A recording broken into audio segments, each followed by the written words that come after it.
Dentro de la oferta académica programada para este año, este webinar se inserta en el itinerario teórico práctico de acompañamiento para docentes, que es un espacio de escucha, de diálogo entre personas que están involucradas en el proceso educativo y cuya presentación se hará después de la charla con el profesor Lombardi. Es por eso que los invitamos a todos a que digamos, que se queden con nosotros hasta el final para también poder interiorizarse sobre esta propuesta. Y lo voy a presentar a con quien nos encontramos hoy, ¿no? Con el doctor Lombardi. Cuando conversamos sobre cómo iba a ser este webinar, nos propuso que sea un diálogo, pero un diálogo entre todos, ¿no? O sea, no solamente entre el moderador y el disertante, sino entre todos. Así que los invito, luego de su presentación de estos desafíos y oportunidades para la educación en América Latina, a que se sumen, ya sea levantando la mano o por el chat, con preguntas, inquietudes, aportes, que así entre todos vayamos a enriquecer este diálogo. Bueno, entonces lo escuchamos al profesor Ángel Lombardi. Bueno, encantado de saludar a quienes ya conozco y a las personas que están participando igualmente, ¿no? Para mí es un gusto intercambiar ideas con ustedes. Yo propuse la modalidad de la conversación, del diálogo, porque creo que es más útil, porque el hacer un abordaje X tiempo de un tema tan amplio, se corre el riesgo de que realmente yo solamente esté transmitiendo una visión parcial de un problema tan complejo. Entonces prefiero que ustedes me retroalimenten en función de sus experiencias e intereses y yo tratar de igualmente orientar mi respuesta en esa dirección. El primer problema que se tiene cuando se habla de América Latina es que efectivamente somos una región, diríamos, cultural en el más amplio sentido de la palabra, con dos idiomas fundamentales de la época colonial, el portugués y el español. Pero también es cierto que si nos limitáramos a eso, en América Latina quedarían excluidos los muchos grupos indígenas que en algunos países son bastante numerosos, ¿no? Entonces, bueno, hay que entender que nosotros somos no solamente pluricultural, sino plurilingüísticos. Y eso normalmente, cuando se habla de América Latina, se tiende a olvidar, ¿no? Igualmente en el Caribe existen islas, territorios, en donde el francés y el inglés son los idiomas maternos, ¿no? Aparte, pues otra serie de derivaciones. Entonces, ya el hecho mismo que al hablar de América Latina tengamos la idea de su complejidad antropológica, lingüística, cultural, y eso es muy importante, ¿no? Para situarnos en nuestros respectivos países, pero también eso es insuficiente, porque hablar de la educación en un país es obviar las diversas regiones y las diversas particularidades de cada región y de cada localidad. En el caso de Brasil, por ejemplo, o sea, un continente, bueno, allí las particularidades y las diferencias son bastantes, ¿no? Pero eso se repite en casi todos los países de América Latina. Hay grandes diferencias a nivel interno, ¿no? Entonces, el fenómeno educativo tiene que ser abordado, o sea, mi primera idea sería esa. El fenómeno educativo, si se habla de América Latina, tiene que ser abordado no tanto desde una generalidad, sino desde las particularidades. Entonces, esa sería mi primera idea, ¿no? Desde las particularidades, ¿me oyen, verdad? Sí, muy bien. Perfecto. Bueno, desde cada particularidad. Entonces, ese sería, entiendo que estoy conversando con personas vinculadas en la práctica de la docencia a nivel primario y secundario, básicamente. Entonces, eso sería la primera observación que yo propondría al docente, ¿no? Y a los equipos directivos, que cuando tiene un grupo de alumnos frente a ellos o que atender, entiendan que me están atendiendo no una generalidad, sino una particularidad dentro de una generalidad, evidentemente, ¿no? Bueno, eso sería mi primera idea para conversar. En segundo lugar, está el problema en que tradicionalmente la educación era asumida, diríamos, como algo estático, es decir, generación tras generación se tiende a repetir el mismo esquema, ¿no? Y básicamente sobre lo que pudiéramos llamar la herencia social y cultural. O sea, si uno analiza los currículos y los programas de la escuela primaria y del bachillerato, se da cuenta que la cantidad de información o la cantidad de cosas que el alumno recibe en el transcurso de su escolaridad tiene mucho más que ver con el presente pasado o con el pasado presente que el presente futuro. Entonces, la otra idea que yo quería compartir es la necesidad de reenfocar el proceso de enseñanza-aprendizaje en clave de futuro, en clave del siglo XXI. Por una razón muy sencilla. En tiempos pasados, pasar de una época a otra se tardaban siglos o se tardaban décadas. Entonces, claro, no había problema de que una generación educara a la otra generación dentro de sus propios paradigmas.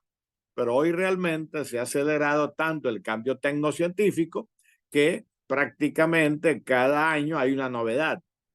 Entonces, y como el ejercicio de la vida y del trabajo de la profesión va a ser a futuro, o sea, dentro de 5, 10, 20 años, 30 años, hay que estar claro que hay que pensar más en ese niño, en ese joven adulto que va a vivir un mundo que está cambiando, que normalmente en simplemente conservar unas tradiciones, ¿no?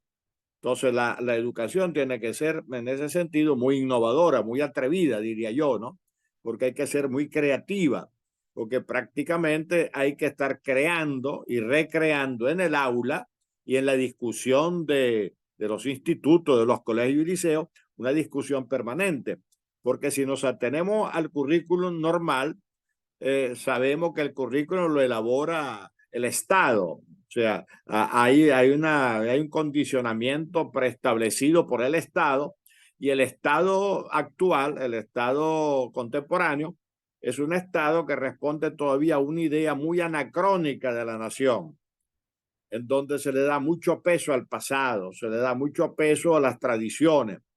Y el otro problema que tenemos cultural es que en América Latina tradicionalmente la parte más débil en nuestra educación primaria y secundaria es precisamente lo que hoy en día son las disciplinas fundamentales del presente y el futuro. Es decir, las tecnologías digitales, las nuevas, o sea, los nuevos horizontes científicos y tecnológicos que se están abriendo, las nuevas carreras que todavía no existen o que empiezan a existir y muchas modalidades. Entonces, bueno, la otra reflexión, la segunda idea sería esa. Hay que ubicarse no solamente en la perspectiva de la realidad general y particular, insistiendo en lo particular, sino que hay que ubicarse en la perspectiva de que realmente estamos enseñando para el futuro, pero no como una retórica. O sea, real porque es real y el desafío está allí precisamente, especialmente en nuestro continente, en donde nuestras sociedades y nuestras élites tienden a ser bastante anacrónicas. No importa si se llamen de derecha o de izquierda, pero las realidades socioculturales y económicas y políticas de nuestras sociedades tienden a ser tradicionalistas, anacrónicas, conservadoras, en fin. Entonces, esta es otra reflexión que yo creo que hay que hacer, ¿no? Igualmente, hay que entender que hay un macro problema que condiciona todo el fenómeno educativo. El macro problema es la estructura social, la estructura socioeconómica.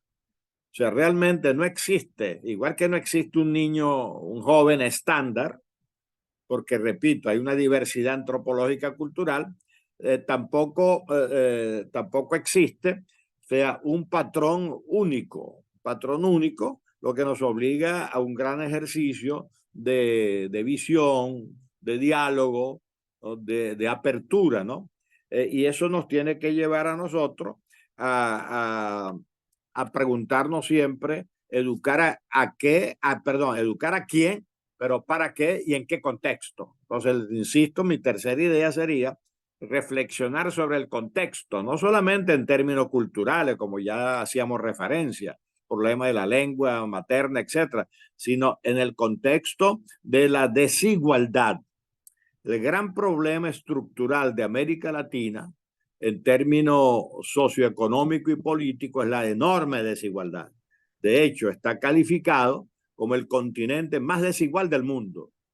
O sea, en donde hay una minoría, muy minoría, con muchísimo patrimonio, con muchísimo dinero, con muchísimos recursos, y una gran mayoría con muy poco o nada de recursos, porque en América Latina no solamente hay que hablar de pobreza y miseria, sino que hay que realmente hablar de condiciones de sobrevivencia extrema, ¿no? O sea, pobreza crítica que llama. Mire, esa es una realidad que vamos a enfrentar en todas partes, ¿no? Y esta estructura desigual, injusta, sobre sistemas injustos, etcétera, entonces ha creado una división que no debería ser problemática, pero que en nuestros países es problemática: la educación privada y la educación pública. Porque la educación privada al final termina siendo la oferta accesible para muy poca gente, muy poca gente. Y la educación pública es quien debería atender a la mayoría, está muy deteriorada o es una oferta insuficiente, ¿no? Y eso se repite en todos los niveles. O sea, la cantidad de niños fuera de los preescolares. En el caso, por ejemplo, yo no quiero hablar de otros países, pero en el caso venezolano, por ejemplo, nosotros tenemos una experiencia muy interesante. En el año 1936, ustedes saben que Venezuela tiene básicamente dos periodos en términos económicos, ¿no? El periodo del siglo XIX, que entronca con la colonia, y en Venezuela fue un siglo particularmente terrible, primero por las muchas guerras, ¿no? Y la destrucción, pero además porque nosotros tradicionalmente fuimos un país muy pobre.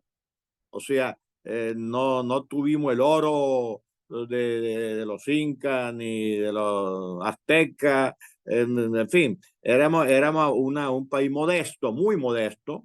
Para que tengan una idea, empezando el siglo XX, Venezuela no pasaba de 2,5 millones de habitantes, ¿no? Y Caracas era una aldea de 40, 50 mil habitantes. Entonces, pero después apareció el petróleo, y con el petróleo, o sea, el petróleo aparece en Venezuela en el año 14 y se comercializa a nivel mundial ya con muchos recursos a partir del año 22. Bueno, se cambió todo, ¿no? Bueno, en el año 36, este cambio se reflejó a nivel educativo cuando el gobierno de la época contrata lo que se llamó aquí en Venezuela la Misión Chilena, o sea, un grupo de educadores y pedagogos chilenos que tenían prestigio. En esa época Chile tenía prestigio en ese sentido, y también hoy, evidentemente. Entonces, bueno, este grupo funda el Instituto Pedagógico Nacional.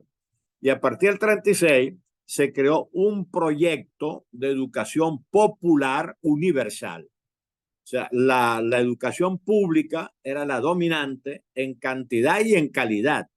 Hasta los años 70, la educación pública era mucho mejor que la educación privada, porque la educación pública respondía a las dinámicas de la época y la privada tendía a ser más conservadora, más tradicional, ¿no?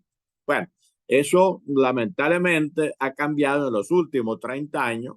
La educación pública se ha deteriorado absolutamente en cantidad. De hecho, basta con pensar que un maestro venezolano, un profesor venezolano en este momento no llega a los $100 mensuales. $100 mensuales.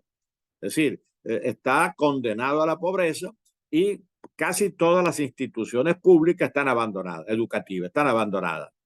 Entonces la escolaridad se reduce a nada, 1 o 2 días a la semana, pero hay casi un 40% de niños y jóvenes entre 4 y 18 años que llegan a un 35 40% que están fuera totalmente del sistema escolar.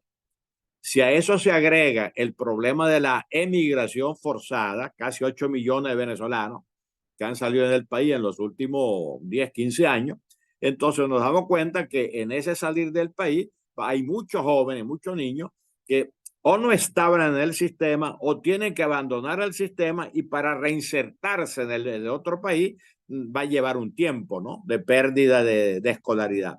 Bueno, entonces, como ustedes ven, aquí hay un macro problema que sobrepase mucho a la institución escolar en particular o al liceo, pero que es el fondo del problema, porque no hay oportunidades, porque la educación básicamente tiene que ver a 2 cosas. La necesidad de educarnos, eso está ya súper demostrado, los seres humanos somos educables desde que nacemos y antes de nacer hasta que morimos. O sea que hoy en día uno de los desafíos de la educación es que no puede ser solamente una respuesta generacional, tiene que ser una respuesta abierta desde que uno nace hasta que uno muere, ¿no? Y para todos, sin exclusiones.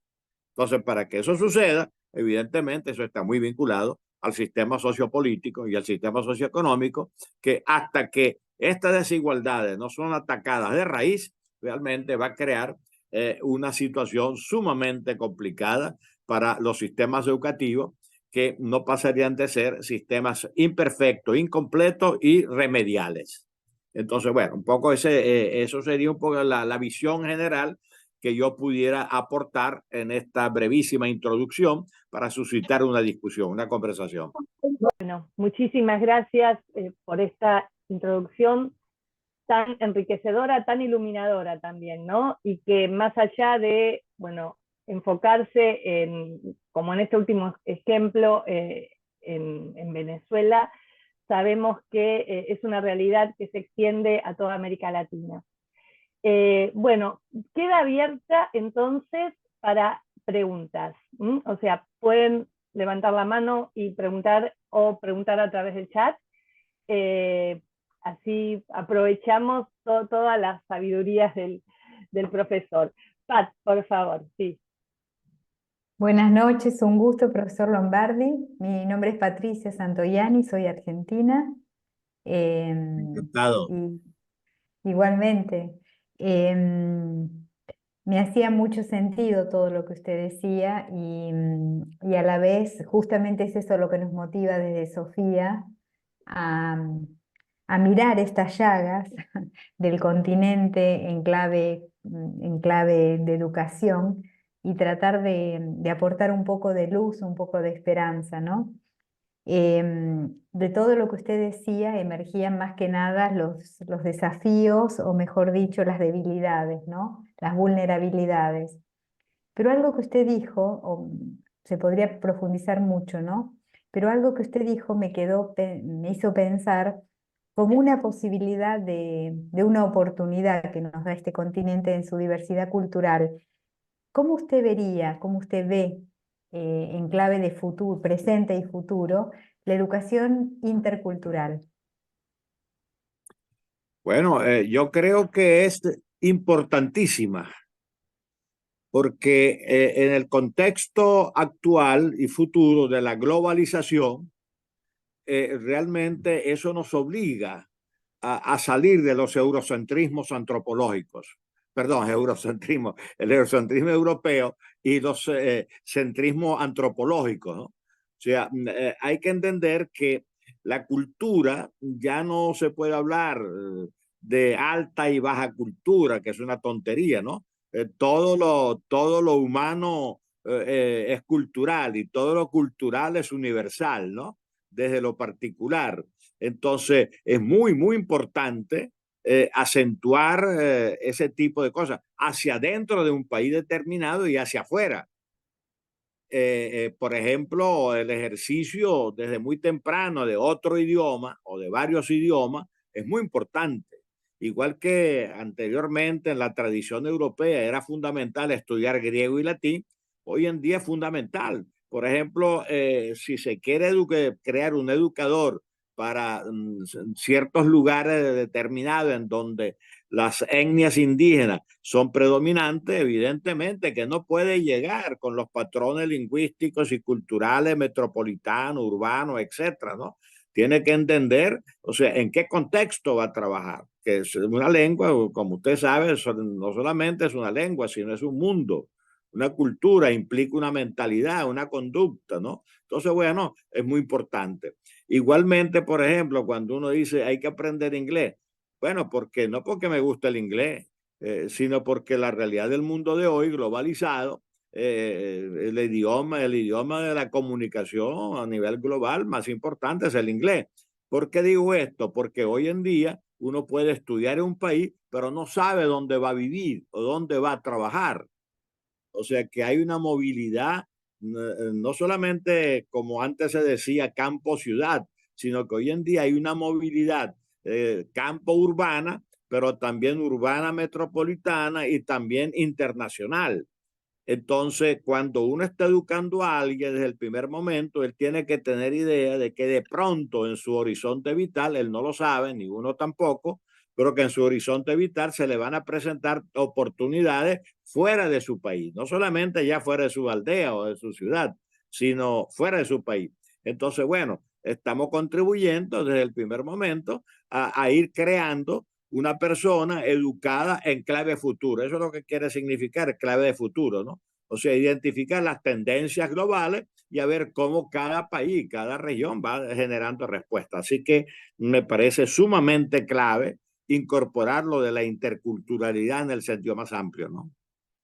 Bueno, voy yo con algo que en realidad desde que hablamos el otro día me quedó dando vueltas y a partir de su introducción, al hablar sobre todo de este contexto de la desigualdad que tenemos que tener en cuenta como educadores, quería preguntarle por su experiencia como alfabetizador de adultos, porque creo que precisamente ese es un modo de, no digo remediar, pero sí empezar a hacer algo para contribuir a que se vaya como disminuyendo lo que es ese contexto de la desigualdad.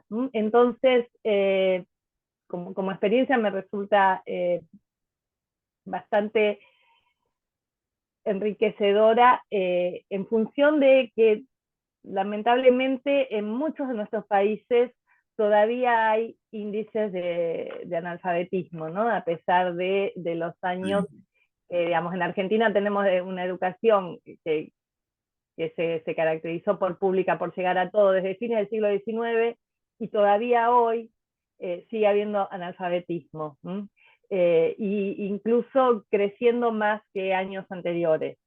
Entonces, bueno, un poco mi pregunta tenía que ver con eso. Bueno, como te contaba la primera vez que conversamos, esta fue una experiencia, estamos hablando de los años 60, comenzando a los años 60.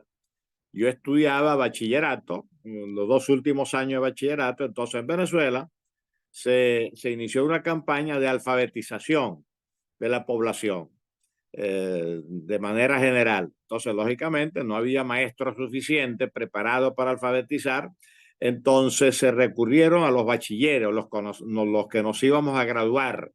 Entonces, bueno, se nos dio un entrenamiento de 3 semanas y de manera voluntaria además, ¿no? Nosotros se nos asignaban en lugares determinados. A mí en lo personal me tocó una fábrica de obreros, de trabajadores, y entonces yo iba 2 días para la semana, martes y jueves, de 4 a 6, en donde teníamos unas cartillas preparadas por expertos, se nos había entrenado. Entonces la tarea era que en el primer año nosotros enseñaríamos a leer y a escribir. Y a quien supiera leer y escribir en ese primer año se les preparaba para un certificado equivalente al 6º grado, o sea, el nivel de primaria, ¿no? Previa evaluación. Bueno, era un modelo dinámico que funcionó bastante bien y al efecto se había creado un Instituto Nacional de Cooperación Educativa, así se llamó la parte institucional. O sea, a nivel del gobierno nacional, aparte del sistema educativo formal, se creó el INSE, Instituto Nacional de Cooperación Educativa, que básicamente en ese momento tenía la finalidad de la alfabetización y la certificación de nivel primario. Bueno, para mí fue un aprendizaje muy satisfactorio, porque no solamente el grupo de obreros, de trabajadores aprendieron a leer y a escribir, sino que algunos lograron la certificación de primaria y después yo tuve muchos años después la satisfacción de que uno de esos obreros alfabetizados por mí se graduó en la universidad y me invitó, por cierto, al acto de grado. Entonces, bueno, como usted dice, este sería un tipo de programa que habría que mantener de manera permanente, no como campaña extraordinaria, sino de manera permanente. Y creo que es posible y se puede utilizar este criterio del voluntariado, que yo sé que sobraría gente que estaría dispuesto a compartir lo que se ha aprendido, ¿no? Gracias. Y esta experiencia estuvo relacionada con, digamos, su actividad docente posterior, o sea, lo marcó o sea, Sí, claro. yendo a pensar qué es lo que lo atrajo para seguir la carrera docente, que la siguió durante toda su vida. ¿Fue fundante esta experiencia o ya pensaba ser docente antes de esto? Realmente cuando yo me ofrezco como voluntario, estaba en cuarto año de bachillerato, me faltaba 2 años, 1 año y medio para graduarme de bachiller. Realmente ya en esa época mi inquietud profesional fundamental se orientaba hacia lo que ha sido mi profesión, historiador. O sea, realmente yo pensaba más que en la docencia, pensaba en la formación, en la ciencia social, en la historia, ¿no? Pero también sabía que para el historiador, el sociólogo, etcétera, en nuestro país en esa época, la única salida laboral era la docencia, ¿no? Pero realmente la motivación, diríamos, fue más un voluntariado orientado a la historia, pero que me sirvió como experiencia para que cuando ya después yo trabajé en el liceo y después en la universidad, sin lugar a duda, me ayudó muchísimo a entender mi trabajo, a entender lo que estaba haciendo en los diversos niveles, ¿no? Bueno, gracias. Sigue abierto el diálogo, o sea, ¿quién más quiere participar?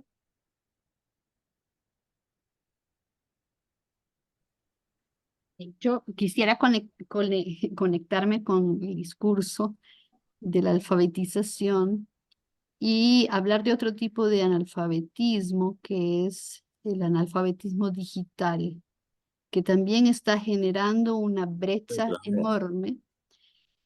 Conozco su experiencia y el impulso que siempre le dio a las tecnologías como un medio para llegar también a las áreas menos favorecidas. No sé si nos puede contar algo más al respecto y cuál es su visión Bueno, de muy bueno que incorporara esa alfabetización, ¿no?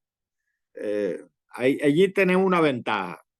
Ahí tenemos una ventaja que no la tenemos en la alfabetización habitual de la lectura, ¿no? O sea, la lectura y la escritura. O sea, la escritura y la lectura hay que ayudar, acompañar, enseñar a escribir, motivar para la lectura, mientras que la alfabetización digital se impone sola.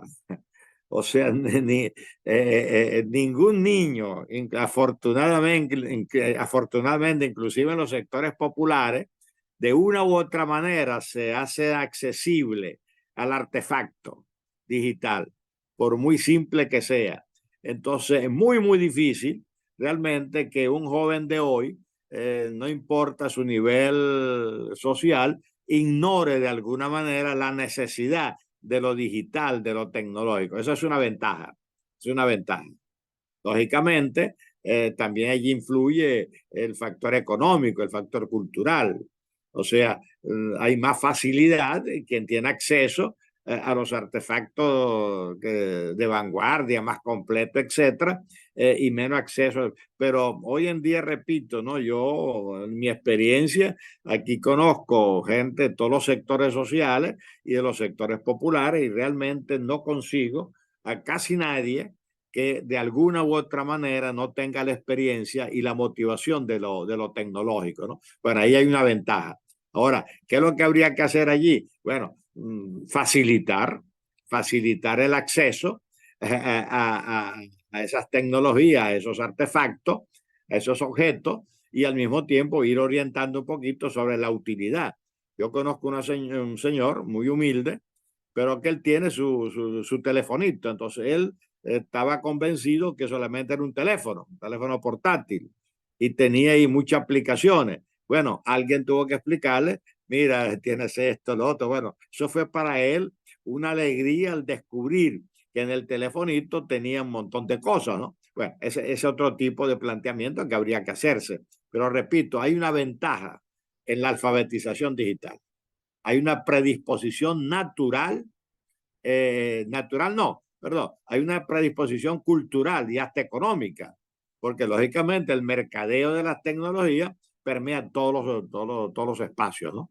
Y lo mismo que prácticamente hoy en día el que no maneje de una u otra manera alguna de esas tecnologías prácticamente no sabe qué hacer, porque cada día se automatizan más todos los procesos, ¿no? Entonces, por ejemplo, en una casa humilde hay una sola persona que se obliga a aprender, porque si no, no puede cobrar la pensión del papá o el abuelo, si no, no puede hacer algún trámite. Entonces, eso es, más bien facilita, ¿no? Un poco lo que sucedía antes cuando tú entrenabas a alguien a leer, pero no había libro, no había acceso al libro, no había biblioteca, no se podían comprar libros. Bueno, aquí tenemos la ventaja de que realmente hay una tendencia, diríamos, de época hacia lo digital. Y hay que incorporarlo en la escuela. Y eso obliga a una reflexión, porque normalmente el cuerpo docente todavía no ha entendido la importancia de eso. Normalmente tendemos a ser represivos. No traigan el teléfono a la clase, no lo usen y tal. Entonces lo atiborramos de información cuando ellos saben que con un dedo acceden a esa información, y mejor todavía. Por ejemplo, cuando uno conversa, yo converso con mis nietos, ¿no? Entonces, bueno, yo le digo cualquier cosa. Entonces ellos de una vez, en vez de mirarme a mí y contestarme, van a comprobar si lo que yo dije está bien, si no estoy mintiendo, y además me salen con una información adicional que yo ignoraba. Entonces, ya eso forma parte de esta cultura, pero el docente, muchos docentes todavía no lo han entendido. Gracias, sí. Totalmente Tenemos en sintonía. una pregunta acá en el chat desde Costa Rica. Carmen Méndez y Mario Alfahuel le pregunta, ¿cómo se ve hoy en día la autonomía universitaria? Bueno, dos grandes amigos de Costa Rica. Carmen, saludo, gran abrazo. Y Mario. Bueno, mire, la autonomía universitaria, eso es muy latinoamericano.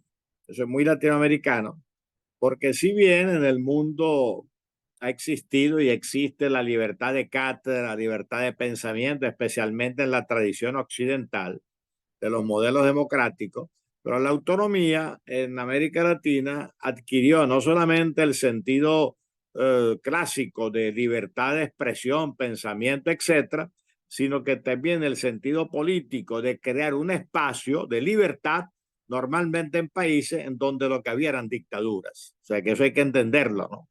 En Córdoba, Argentina, en el 18, precisamente, fue la expresión de las clases medias urbanas en formación, la incipiente industrialización que había creado un grupo social que no podía, o sea, no toleraba los sistemas autoritarios dictatoriales, y entonces entendió que en la universidad había que luchar por la libertad, no solamente académica, sino libertad política, ¿no? Entonces ese es un contenido muy propio de América Latina. Bueno, yo creo que la autonomía tiene plena vigencia, ¿no? Y mucho más en aquellos países en donde han vuelto las dictaduras y han vuelto los autoritarismos. Porque la autonomía es la garantía básica de la educación, que es la libertad, de la condición humana, que es la libertad, del futuro, que es la libertad. Así que la autonomía, a mi juicio, tiene que ser protegida y desarrollada. En el caso venezolano, nosotros tenemos una enorme ironía, una enorme paradoja. Estuvimos 50 años luchando por la autonomía universitaria. Después la otorgaron por ley dentro de la ley de educación. Después seguimos luchando los universitarios y se logró que se creara una ley de universidades en donde la autonomía era una garantía específica. Bueno, y la gran lucha era que al final tuviéramos la autonomía en la Constitución Nacional. Bueno, cuando logramos eso, en la Constitución vigente de 1991, se logra al fin la gran reivindicación histórica universitaria, que la autonomía fuera una garantía constitucional. Bueno, logrado eso, hoy en día la autonomía no existe en Venezuela. O sea, nuestras universidades han sido absolutamente intervenidas. Y las públicas, destruido totalmente su autonomía. De hecho, le quitaron el presupuesto. Hoy en día, todos los profesores universitarios del sector público estamos dentro de una plataforma patria en donde la administra directamente el gobierno, en donde ya perdimos inclusive la relación contractual con las autoridades de cada universidad, que lo garantiza la autonomía, el autogobierno. Así que, Carmen y Mario, hay que proteger la autonomía, hay que desarrollarla, porque es el espíritu de fondo del ser humano, de la libertad, de la cultura, del futuro. Y lamentablemente cuando llegan los gobiernos autoritarios, la dictadura, la autonomía es una de las primeras cosas que elimina, porque como se sabe, ellos no permiten que pueda existir pensamiento libre, ¿no? Muchas gracias. Muchas gracias. Saludos. Saludos. Muchas gracias. Nos quedaría lugar para una pregunta más. Así que, a ver quién. El tiempo vuela. El tiempo vuela y sobre todo cuando el intercambio es tan grato y tan fluido.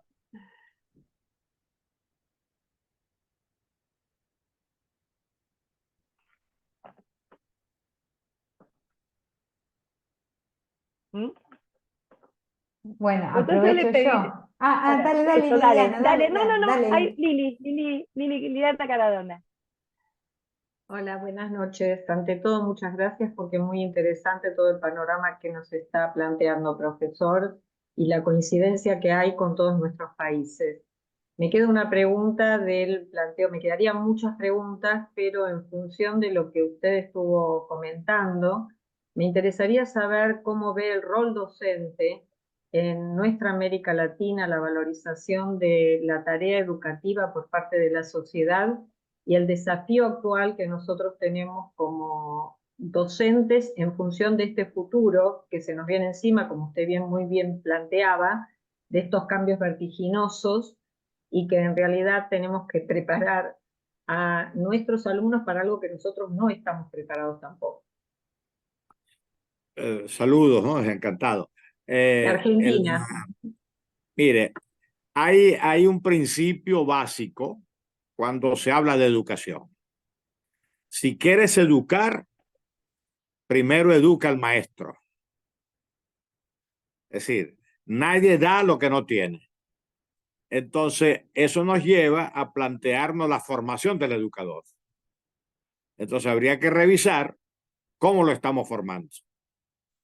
En las escuelas normales, en las universidades, los pedagógicos. Entonces, eso sería el primer problema, ¿no? En segundo lugar, ¿qué estamos haciendo para ayornar al educador? Es decir, porque a veces el educador lo dejamos en el aula y no le damos ningún otro soporte, ningún otro apoyo, sino con lo que trae en su formación, pero está en ayuna con lo demás. Entonces hay que incentivar la reflexión intraeducativa en cada colegio, en cada instituto, en grupo, por área de estudio, etcétera, ¿no? O sea, que hay que desarrollar un poco el sentido comunitario del educador y su oficio, de la educación, y no dejarlo solo. El educador no se le puede dejar solo. Entonces, hay que tomar en cuenta. Después, si se le va a exigir que la alfabetización digital, en donde ya hay un camino recorrido, lo más seguro es que sus alumnos van a estar mucho más preparados que ella o él, ¿no? Por eso en Finlandia se planteó al revés. Había horas de actividad escolar en donde los estudiantes enseñaban a sus maestros y maestros que lo necesitaran a familiarizarse con el manejo tecnológico, ¿no? Bueno, ese es otro problema. Pero hay un problema que mucha gente cree que no tiene nada que ver con la educación, pero que a mi juicio es fundamental. El problema de la remuneración. O sea, el reconocimiento y el derecho de todo trabajador, y en este caso un docente, al sueldo. Porque en América Latina nosotros hemos cometido muchos errores. Uno de los errores es que le hemos dado solamente una visión romántica al papel del educador. Y eso es bonito, ¿no? Que esa visión romántica. Pero no hemos entendido que esa visión romántica tiene que estar acompañada por condiciones materiales. O sea, yo no puedo descuidar la remuneración. O sea, tengo que garantizarle vida digna. O sea, igual que tengo que exigir una buena preparación y una preparación permanente del docente, tengo que garantizarle una vida digna. Pero además tengo que garantizarle facilidades. O sea, yo no puedo decirle a un docente, incentive la lectura en su salón de clase si en el colegio no hay una biblioteca. Sí, es absurdo, ¿no? Entonces, bueno, entonces hay una parte, diríamos, espiritual en el oficio de educador, muy importante, sin lugar a dudas. Hay una parte vocacional y actitudinal sumamente importante, porque si no lo hace a gusto, ese maestro y esa maestra es terrible. Y después está el problema material que hay que atender. Entonces yo diría que no es un problema de uno después de otro, sino es una simultaneidad. O sea, tenemos que crear un docente con toda la atención y la importancia que tiene la función de docente. Totalmente de acuerdo, profesor. Y creo que eso también redunda, todo esto que estamos hablando, en cómo la sociedad ve al docente, que es otro gran problema. Sí. De hecho, la sociedad inclusive, permítame agregar algo más, algo terrible. En los sectores medio, alto y alto de la sociedad y en la educación privada, prácticamente al docente se le presenta como parte de la servidumbre de la casa.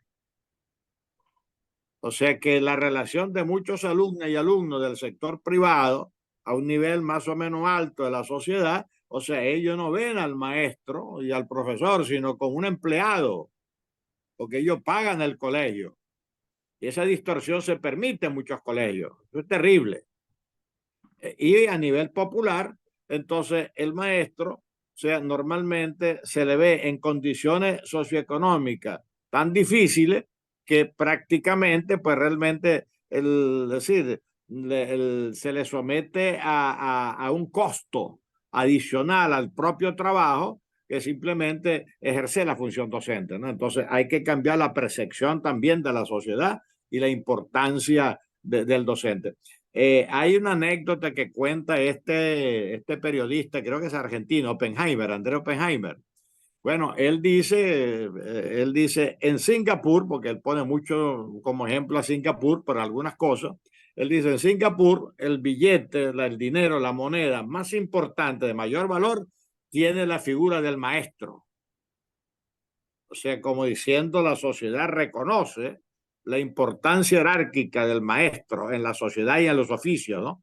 Y el otro ejemplo que él pone, que en Japón, todo súbdito japonés está obligado a inclinarse frente a su emperador, menos los educadores.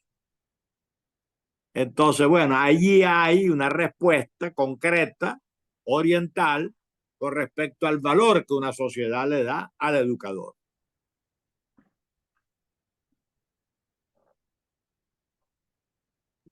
Muchísimas gracias, Bueno, profesor. Muy Bueno, interesante. estamos muy cortos de tiempo, pero hay una última pregunta en el chat, así que, así como para cierre, porque aparte me parece que es muy linda para cierre, es como para irnos con una dosis de esperanza. Bueno, hay una profesora, dice que manda saludos, Tai de Mocletón, que es desde Caracas, alumna de Luz, y dice, sabemos del deterioro persistente de la educación en Venezuela y en América Latina. Pide alguna experiencia exitosa en el mundo que usted admire y que pueda servirnos al menos para soñar y por qué no imitar? Bueno, esto del lugar que le dan al docente en Singapur bueno, nos puede sí, llegar a motivar, pero bueno, vamos a algo así como concreto, alguna experiencia exitosa, y con esto ya cerramos y pasamos a la segunda parte muy cortita del webinar. saludo a mi compatriota que está en Caracas y egresada de Perú, entendí, ¿no? De la Universidad del Zulia. Muy bien. Mire, no hay que ir muy lejos. O sea, la esperanza siempre la tenemos porque el ser humano tiene una capacidad infinita de generar respuesta positiva. El hecho que seamos críticos frente a la realidad no significa que todo está perdido.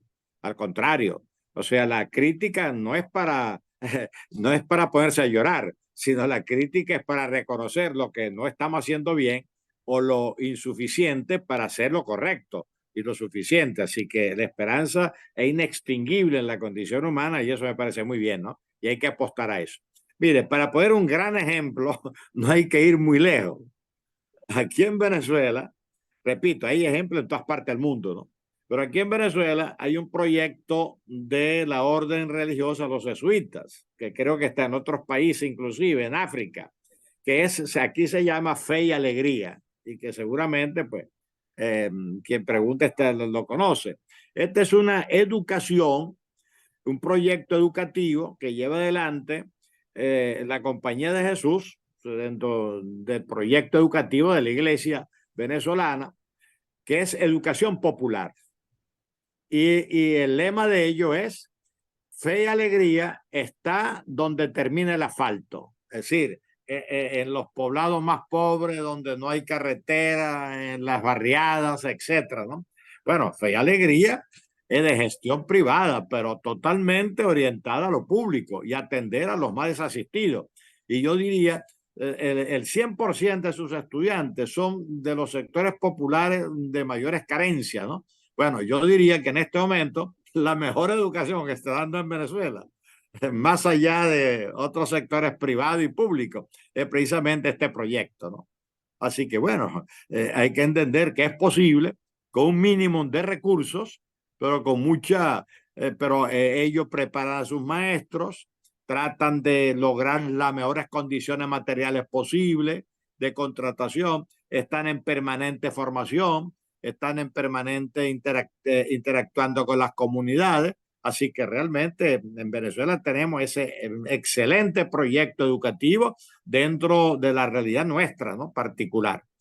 Pero y en el mundo, bueno, puse el ejemplo de Singapur, puse el ejemplo del Japón. En Japón, por ejemplo, no hay evaluación hasta cuarto grado. Y en Japón, allá los primeros años de formación se insiste mucho más que en la información, en la conducta social, respeto a los mayores. En Japón, por ejemplo, no hay cesta para tirar papel en ninguna parte pública. ¿Por qué? Porque el japonés no tira papel a la calle, lleva una bolsa y recoge todo lo que desecha. Bueno, ese tipo de hábitos, yo creo que hay una edad primera apropiada para los buenos hábitos de convivencia, solidaridad, acompañamiento. Entonces, sí hay en todas partes del mundo experiencia positiva y sí nosotros tenemos la posibilidad de desarrollar esas experiencias. U otras, ¿no? Otras novedosas. Bueno, muchísimas gracias. Realmente seguiríamos escuchándolo y agradecemos cada uno de los puntos en que nos iluminó, nos enriqueció nuestra visión docente. Así que bueno, muchísimas gracias, profesor Lombardi. Los invitamos ahora a escuchar a María Goretti a contar entonces el itinerario de acompañamiento docente que está ofreciendo para este cuatrimestre el Instituto Sofía. Bueno, Patricia, gracias y a todos quienes nos acompañaron. Muchas gracias. Gracias a usted realmente.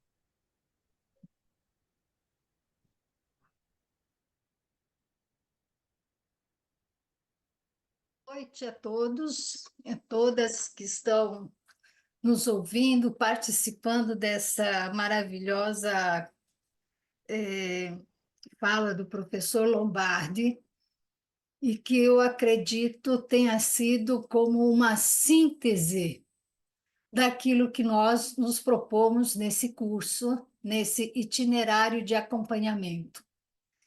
Porque o professor Lombardi tocou em todos aqueles pontos que nos são muito preciosos para que a gente possa acompanhar esses professores que estão nas condições como ele nos apresentou, não é? Que nós podemos ver a inconformação, a falta de acompanhamento, a falta de tudo, não é? De uma educação, uma formação contínua para os professores. Então, uma dessas últimas falas do professor, ele colocou justamente isso: o professor se sente só. O professor é colocado na sala de aula, se sente só. Tem que fazer como de todo modo, e não tem alguém que dê a ele ou a ela um apoio muito grande na questão também da parte da didática, de tudo, né? Então, o professor foi muito, mas muito feliz mesmo em colocar toda essa problemática, né? Que a gente vê que ele passou por várias experiências, como a Patrícia falou no início, trabalhou nos vários níveis da educação, então pôde ter uma ampla visão daquilo que a educação na América Latina está sofrendo e já sofreu até o momento presente, né?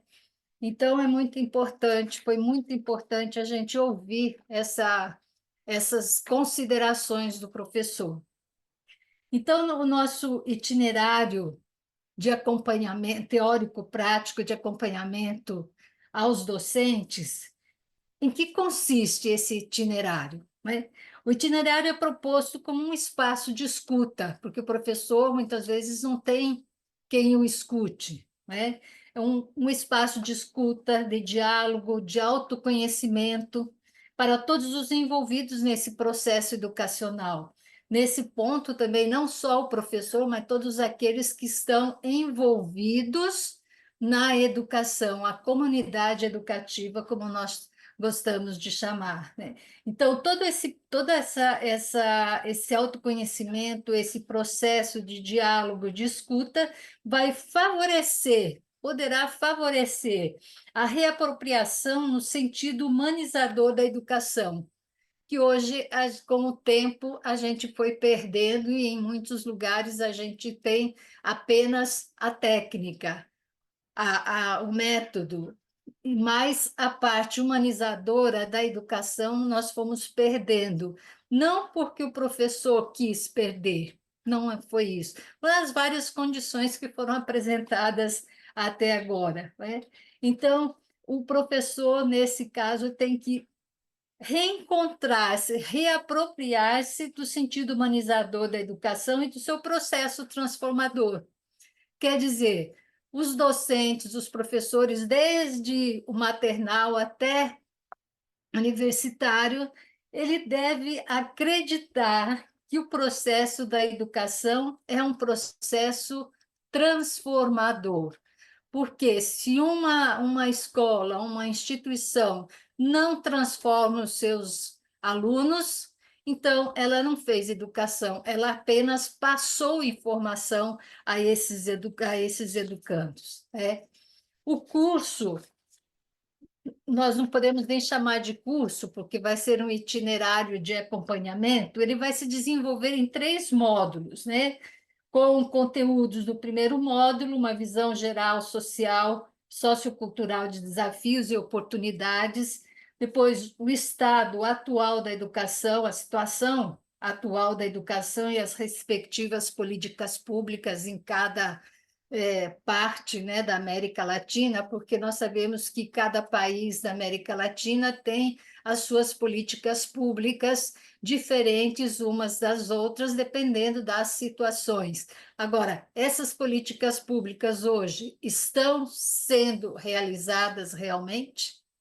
Então, é isso que a gente vai também estudar. E depois, ainda no primeiro módulo, a missão humanizadora dos professores na sociedade contemporânea e a interioridade. Então, qual o papel do professor nessa sociedade que nós encontramos? É apenas um passador, vamos dizer, de informações ou é um formador de pessoas?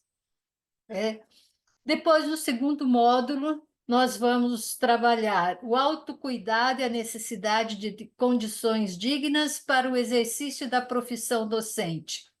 Aqui nós vamos ver o bem-estar físico, psicossocial e afetivo do professor, porque o professor dá todas as aulas, prepara, vai, faz, mas quem está se preocupando com o próprio professor? Ele mesmo não tem tempo para se cuidar.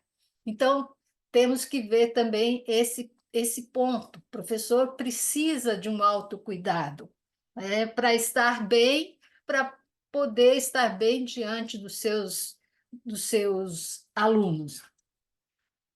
Vamos ver também estratégias para a implementação da comunicação generativa, comunicação que hoje em dia a gente vê que está muito precária dentro das nossas instituições, né? Muitas vezes nem existe, ou se existe, muito pouca, né?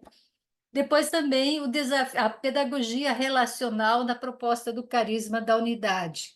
O que significa essa relação, essa pedagogia relacional? Em relação a quê? Ao nosso carisma, que é o carisma da unidade do movimento dos focolares da obra de Maria. Então, como é que a obra de Maria pode ajudar nesse sentido desse relacionamento? Um quarto ponto é o desafio da interculturalidade e interdisciplinaridade, porque hoje se fala muito de interculturalidade, interdisciplinaridade, mas o que realmente significa isso? Como é que nós podemos trabalhar isso dentro da sala de aula? Como é que o professor pode ser ajudado também, orientado a trabalhar esses detalhes, essas questões, essas realidades?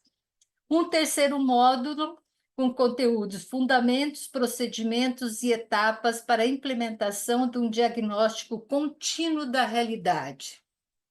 Porque muitas vezes a gente vê nas escolas, eu também sou professora, dei aula por 33 anos, então eu sei bem, a gente faz um diagnóstico, por exemplo, no início do ano e acabou, né? A gente não consegue, o professor não consegue acompanhar as etapas.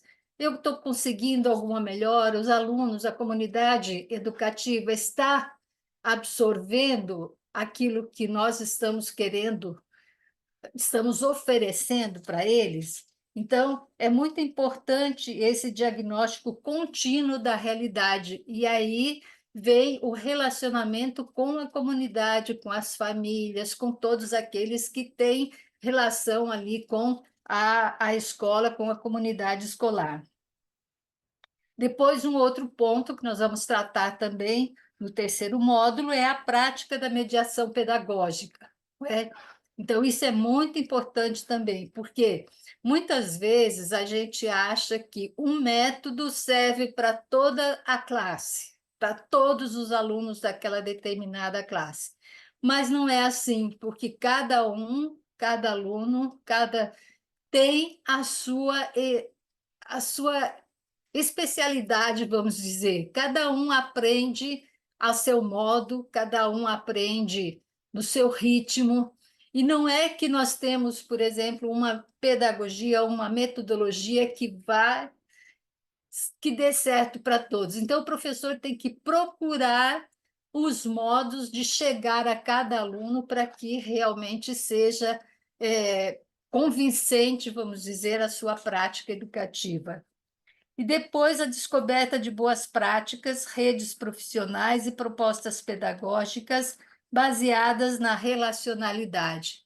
Também, como foi a última, parece a última pergunta que fizeram, né, ao professor, exemplos, bons exemplos, né, de práticas que estejam dando certo. Aonde estão dando certo? Como é que esses professores dessas comunidades educativas estão conseguindo fazer? Como é que... Então, para isso, esse itinerário vai ser realmente mais um diálogo, uma ajuda de professor a professor. Não queremos ensinar nada a ninguém, mas nós queremos nos enriquecer com as experiências de todos, para que todos possam sair desses 3 meses de contato, de relacionamento, mais revigorados dentro da profissão, da vontade de ser professor, do desejo de ser professor e, mais ainda, da alegria de ser professor, né? Porque professor não é só uma profissão, é, antes de tudo, uma vocação, não é? Então, a gente tem que saber isso. Tem outras coisas também que a gente tem, que nós vamos falar também, o que eu vou conseguir, o itinerário é dirigido a quem, né? Professores que trabalham em qualquer escola, pública, privada, escola grande, pequena, de médio porte, ensino médio, técnico, ensino superior. Ele é dirigido para todos esses professores e também as pessoas que estão dentro da escola, dentro do corpo administrativo, coordenadores e todos, né, que queiram participar dessa nossa experiência, né? Também nós vamos nos identificar o que a gente vai conseguir com isso. O que eu como professora, o que eu vou conseguir com esses temas, com esses relacionamentos que eu vou ter com outros professores, né? Eu vou eu posso identificar atitudes e estratégias que facilitem a reversão do processo de desgaste, porque o professor hoje nós sabemos que está muito desgastado, desmotivado da tarefa docente, pensando, e isso vai acontecer quando nós vamos pensar juntos. Não é que nós vamos dar receitas, nós vamos pensar juntos o que é melhor para aquela determinada situação. Então, nós vamos pensar juntos para fortalecer esses professores que estão na linha de frente nas nossas comunidades educativas, né? E o professor tem que fortalecer a sua ideia de que a sua missão é transformadora, que a educação transforma. A gente sabe disso, todo mundo sabe, e um país onde destroem as bases da educação, a sociedade toda vai sofrer com isso, porque sem educação a gente sabe que não há, né, mais essa possibilidade. Gracias, Goretti. Falei muito. No, solamente decirles que el título, el nombre, dice mucho de lo que estamos Sí. proponiendo. Estamos hablando de un itinerario y no de un diplomado, no de un Sí. curso, sino que justamente es un recorrido que queremos hacer, teórico, práctico, pero más que nada experiencial, ¿no? Compartiendo la vida de muchos docentes, y que la distribución de todo el itinerario va a tener 2 horas los sábados por la mañana con modalidad virtual. En la semana van a tener un momento de comunidad de aprendizaje con 5 o 6 compañeros de distintos países de América Latina por idioma, portugués y español. Esa comunidad de aprendizaje se pondrá de acuerdo en el horario para compartir, que no van a tener una tarea, sino un momento para compartir lo que les dejó esa charla del sábado por la mañana.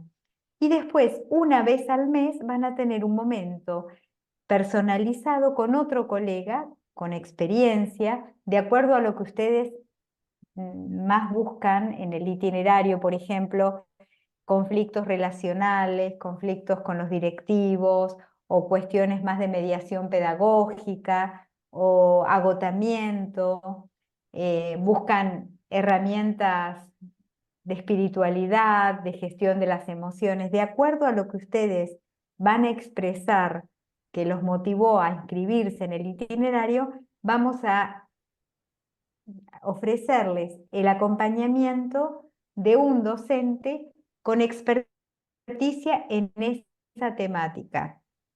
Y eso va a ser una vez al mes durante 45 minutos.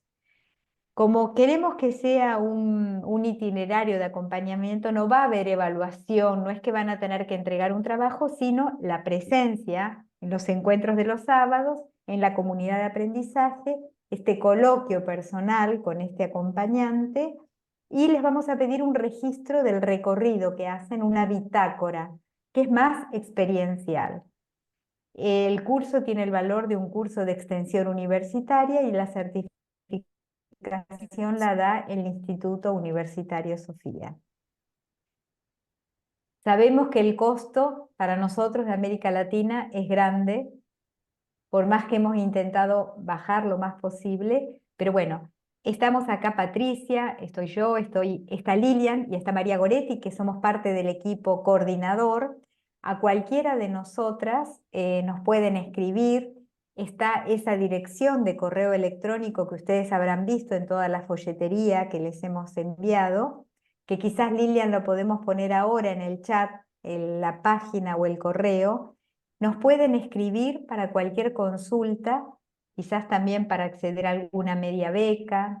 Si son 5, al sexto le damos la posibilidad de hacerlo gratis, y entonces pueden distribuirse.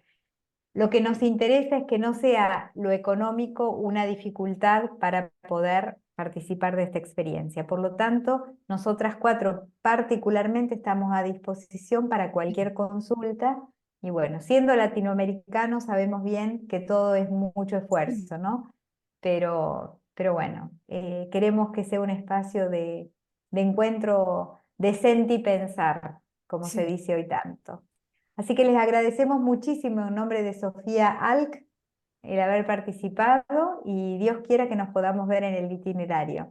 Sí. Si alguno tuviera ahora mismo alguna pregunta, podemos dedicar unos 2 o 3 minutos, y si no, quedamos a disposición, como decía antes.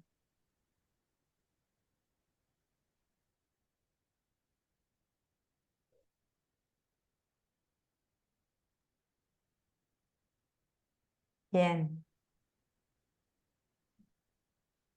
Bueno, gracias a todos por habernos acompañado. Creo que lo hemos disfrutado mucho, realmente un lujo tener al profesor Lombardi con nosotros. Y bueno, nos encontramos, esperemos que ya pronto, a principios de abril, en este itinerario, y si no, en el próximo webinar de Sofía. Buenas noches a todos. Gracias por participar. Gracias, gracias.